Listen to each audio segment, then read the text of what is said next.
TSR জোনের বাড়িতে চুরির ঘটনার রেশ কাটতে না কাটতে এবার এলাকার এক গৃহস্থের বাড়িতে দুঃসাহসিক চুরিকাণ্ড সংঘটিত করল চোরের দল।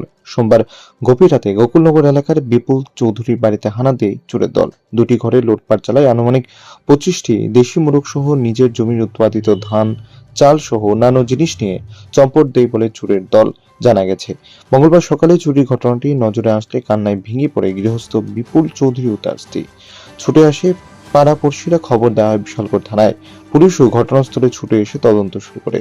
বিপুল দাসের ভাই প্রাণেশ চৌধুরী জানান, এই চুরিকাণ্ডে এলাকার কিছু যুবক জড়িত রয়েছে। পরপর চুরি ঘটনাকে কেন্দ্র করে গোটা গোকুলনগর এলাকা জুড়ে আতঙ্কের পরিবেশ সৃষ্টি হয়েছে। এখন দেখার বিশালগড় থানার পুলিশ কি ভূমিকা গ্রহণ করে। ব্যুরো রিপোর্ট, প্রগতি নিউজ।